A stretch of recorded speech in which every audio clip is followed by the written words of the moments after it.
Top quality और consistent performance के लिए सिर्फ सिल्वर पंप्स। टॉप क्वालिटी और कंसिस्टेंट परफॉर्मेंस के लिए सिर्फ सिल्वर पंप्स, नाम याद रखना।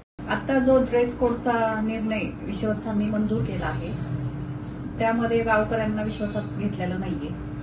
बरं असो, तुम्ही जो निर्णय घेतला पण त्या निर्णयाची चर्चा झाली असतील तर सर्वप्रथम चेंजिंग रूम तिथं महत्वाची होती।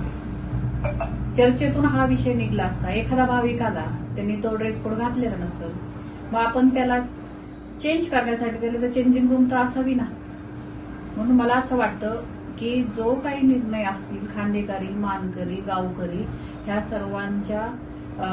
सर्वांमध्ये चर्चा करून हे निर्णय व्हायला हवे। तुम्ही विश्वस्तांच्या कामकाज अजिबात नाहीये, मी विश्वासांच्या कामकाजावर अजिबात समाधानी नाहीये। पहिला मुद्दा, जे पूर्वीचे विश्वस्त होते त्यांनी सामुदायिक विवाह सोहळा सुरू केला होता, तुम्हालाही त्याची कल्पना आहे, आणि तिथे गोरगरिबांची थाटामाटात लग्न होत होती।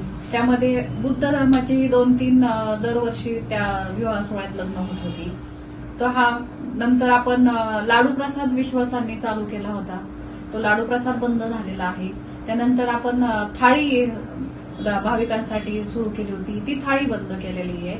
म्हणजे ज्या काही सुखसुविधा भाविकांसाठी दिलेल्या होत्या त्या पूर्ण बंद केलेल्या आहे।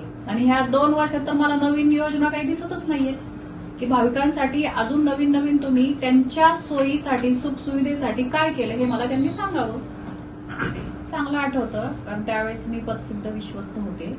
सदर पहिली आम्ही डायलिसिसचा पहिली संकल्पना घेतली होती की गोरगरिबांना फ्रीमध्ये डायलिसिस देणं, आणि त्यांची इतके म्हणजे जेव्हा ते डायलिसिस घेत होते आणि भेटायला यायचे तेव्हा त्यांच्या मनावरचं समाधान बघून आम्हाला खूप आनंद झाला।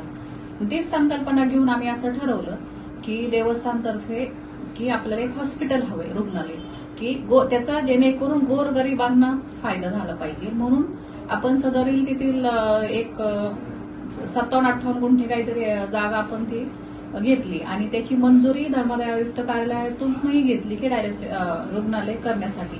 परंतु मला असं निदर्शनास आलंय आता की सदरील रुग्णालयाची जागा रद्द करून, म्हणजे रुग्णालय बांधायचं तिथून रद्द करून तिथं भक्त निवास बांधायचे। म्हणजे ऑलरेडी देवस्थानचा भक्त निवास आहे, तिथे भाविकांच्या सुखसुविधेसाठी भक्त निवास आहे, इतरही आपले व्यावसायिकांचे धर्मशाळा आहेत, भक्त निवास आहेत।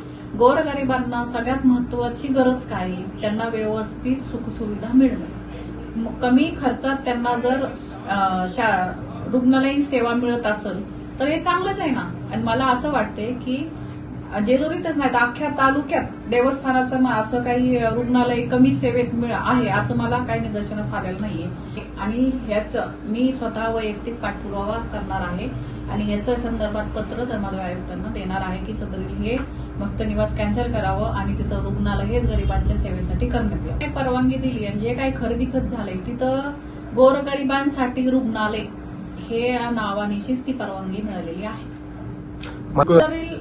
तुम्हाला माहितच आहे, हा एक धार्मिक आणि एक सहनशीलतेचा विषय झालेला आहे। मल्हार कोणाला वाटेल आपल्या देवाचं नाव मटण आणि मासाला द्यावं म्हणून।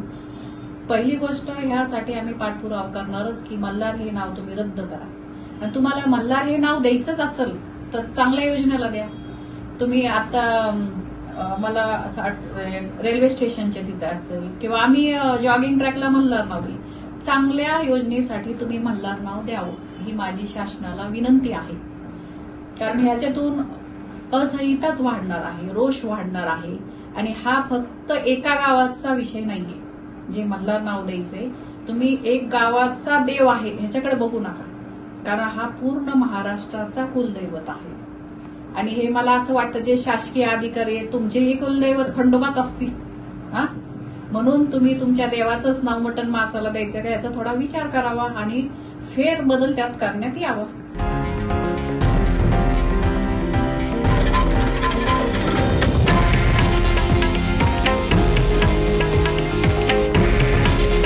हे आहे देशातील नंबर 1 न्यूज नेटवर्क आणि आपण पाहत आहात TV9 मराठी।